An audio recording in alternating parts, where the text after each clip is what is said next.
Good morning. I'm Douglas Ferguson, and I'm live with Jennifer Marin Jericho. Welcome, Jennifer. Hello. So we were just chatting about wow, so many interesting things. It's really hard to figure out where to start, but I think I want to unpack this notion of online teaching versus online facilitation. We were talking about how that feels different, and you've recently had to do more. You've done more teaching at University of South Florida, and yeah, I'd love to just talk a little bit more about that. What your experiences have been, and what you've noticed as just what's different, or what kind of feels like more of a challenge, or just something different to wrangle. Absolutely. So, part of the course that I'm teaching is supposed to be 100% virtual. It also means that I can't have mandatory live sessions. So, one of the Mm. things that I've been noticing in working, I currently have it's about 22 students per section. But what I've been noticing is that there's this really crucial component in the classroom. I tend to be a very organic speaker, and I allow sort of the class to kind of move along with the conversations. It might shift or pivot depending on the questions that are being asked. So, part of the exercise for me is creating a way to have virtual discussions, right? Because I do believe that we need to be able to kind of be sounding boards. Not only are you a sounding board when you're bringing out an idea and then hearing how others respond to it, but as a professor and facilitator, my job is also to sort of ignite a different path or pattern of thinking in that conversation. But when you do that virtually, where people respond and then there's a gap of time in which I then reply back or try to like incite difference in thought, I always feel like there's this ticking time bomb where if I don't get back to that particular thought, it might, in that time period, a student might sort of feel validated because they hit post and they've responded to it, but they haven't received that appropriate feedback. And so, how do you really do that in a way where you can challenge and get people to think? And then once I respond, there isn't usually a response back. And so, that's really interesting and challenging.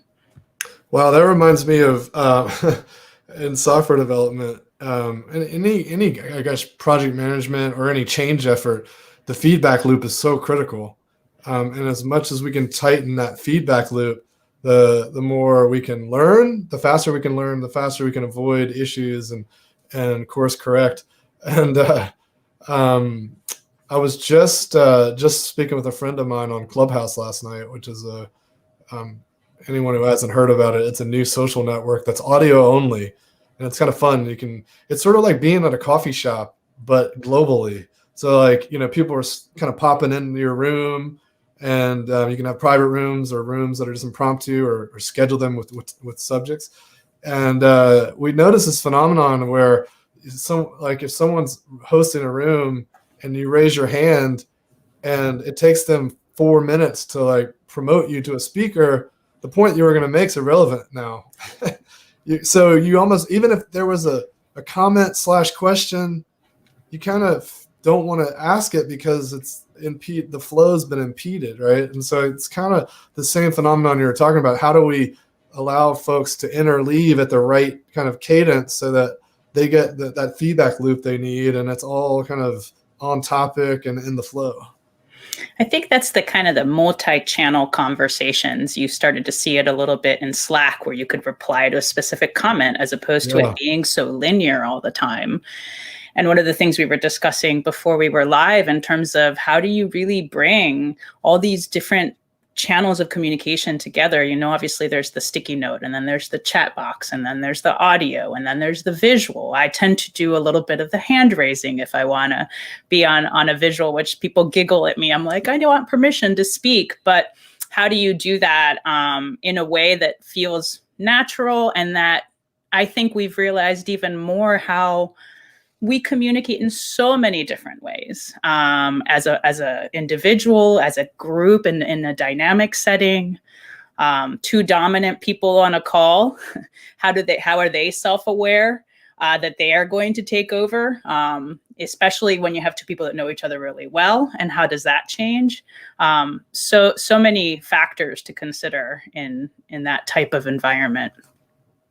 Yeah, I was also thinking about the trend I've seen lately where, because none of this works if people aren't kind of yes-anding each other or challenging each other or getting curious about, how someone frames something and then digging in and trying to, break that apart and understand it a little more deeply. And I find that when I'm teaching, that's my favorite mode to be in, because I just like lecturing some content is like the most boring thing, and I'm not sure it helps anybody. But if I can get a group to that point where they're in that magic moment, and I can add on and say, well, what about this, and kind of twist it around for them so they can see a new perspective. And I've had moments recently, over the past 6 months, where I found folks, it's sometimes difficult to get people to that moment because I'm seeing more and more people are afraid of sharing. And I don't know if it's just situational, or if it's actually related to the virtual environment. I think it's really interesting that you mentioned that. And what I thought in that moment was sort of positions of power, right? So as a lecturer or someone that stands, what is that mental picture that you see when you think lecturer, right? I just thought like a big auditorium where I stand there and just talk to a big group of people. And I think that I agree with you. And it was so funny because I fell into facilitation really because of that. Because I realized that for me, I never wanted to be that center of attention in front of the room, being like I know everything, right? But I know how to draw out of people. And there's so much value in I have not met a single space or group of people that with the right environment, you can just draw such interesting conversation and such diversity in thought and perspectives and healthy challenges in that way. Getting there is really hard. And I think it's part of that of like, how do you kind of transfer power around the room in a really good way? And especially in certain environments, especially in sort of the virtual, it's like one channel and it's very hard. So sometimes it requires, I think, more direction, right? So being able to say, hey, Douglas, you're going to be handling X component of it, and handing over part of those pieces can maybe feel more collaborative and get people unstuck. I think that giving people jobs, although sometimes can feel terrifying for other people and sort of like, oh no, I'm responsible for this. Immediately there's a sense of engagement, right? Because now you have a job and don't mess up that job, whatever that might be. Yeah, I definitely concur with the giving out jobs, especially with all the channels we have to manage now. And we're not so a lot of the channels are obfuscated, or there's just like a user experience like issue like stacked on top of issue. And so like none of the systems are perfect, and then there's like 5 different systems, or 5 different channels, even if it's the same system.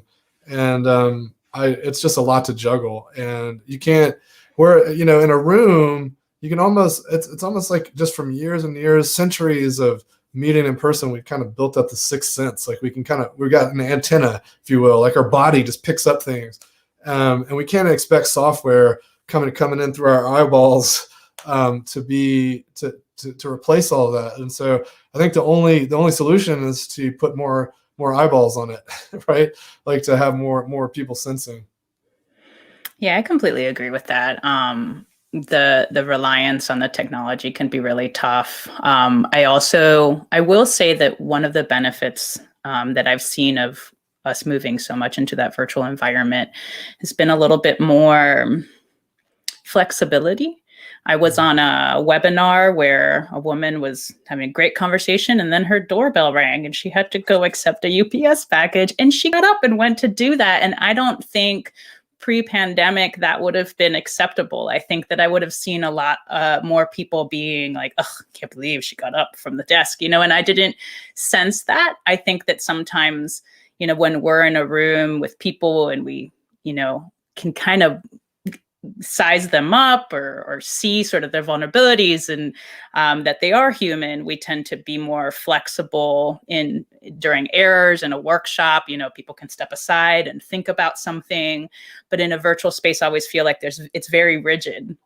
And I've seen extremely mm-hmm. rigid. We're basically confined by the viewport of our camera. Like in a normal meeting, I might lean over and like grab, like, throw something in the trash can. I might fiddle with something over here, and it wouldn't feel weird at all. Like I'd just be moving around, and you'd be like, okay, yeah, whatever. Douglas is like doing some stuff over there, and like it's not distracting at all. But right now, it's very distracting because the camera's here. I need to be in front of the camera, and that's why I've really embraced warm-ups and energizers to get people out of their seats. I completely agree. I also think there's something, and I learned this when I was working at a local college here, about how much identity we tie into our personal space. And if you think about it, like right now, your room is completely different from my room, and you see about this much of it. What do you miss by not being able to see what I see? So I've been thinking about ways in which, maybe that's part of the warm up, is let's just kind of, what are you seeing currently? Or what's that thing that you're focusing on? What's the thing behind the camera that I'm always looking at? And how does that help sort of share a different form of our identity that we might not be comfortable speaking to, which comes back to that kind of nonverbal communication. Yeah, I've seen two warm-ups that like get to that pretty well. Like one is, we call it touch blue, which is the only reason we call it touch blue is because we always start off with blue. So it's like, find something near you that's blue, and then we all hold up something blue, and then facilitator will pick the winner. So then it's only two of us, so you win, and then you get to pick the next color, and then we go around. And it's like, as simple as that is, you start to see some really fun stuff people have just sitting around. And it also forces you to get up and move around. And then the other one I saw, my friend Jesse Shaternsis had one that was, you basically, she's like, take a picture of something in your room that's around you, and then share it. And it's fun. It's fascinating to see how many people like get really close up and out of focus. So it's like really abstract, and how many people like take a picture of their cat or whatever. It's pretty fun. Yes, the virtual pets is important, especially since some of them are taking front and center. Some animals tend to gravitate towards the camera as soon as it starts. So it's kind of fun. And that's another one where we're much more patient. Imagine if the cat just started strolling into the boardroom in the middle of an important conversation. So. Yes, I've had to lock my cats out because my room was kind of echoey, so I put in a wool rug, and for some reason it's almost like they feel like that wool rug is their dinner. So they try to eat it every time they come in, and it's they have to be locked out of my office now. Unfortunately, my house is 9 feet wide, and none of my doors actually close, so it's we're all very together here. Yeah, I definitely appreciate my space in this time of COVID. I used to, every now and then I would be bummed about the drive into town, but now that I don't ever drive into town, it's like, I like the space. It's kind of nice. Oh man, excellent. Well, we're kind of coming up on time here, and I wanted to just take a moment to say that I'm really excited about hosting you at the 3rd annual Control the Room Facilitation Summit, and just wanted to give you a moment to maybe plug your talk and workshop if there's anything you want. What should people know about what you're about to bring next week? Well, I'm super excited to be part of this, and I'm going to be talking about pivoting and how to really embrace change and be flexible and open to it, and then some tactics around how you do that on the fly. So it's pretty exciting, and in preparation for it, I'm feeling all of the regular anxieties of what if something goes wrong. So can't wait to share my own learnings as I go through it and documenting all the nervousness, and but I'm really excited to learn from all the other facilitators as well, and be part of this summit. Yay. Well, we're looking forward to having you, and we'll see you next week. Thank you so And much. absolutely. It's been a pleasure.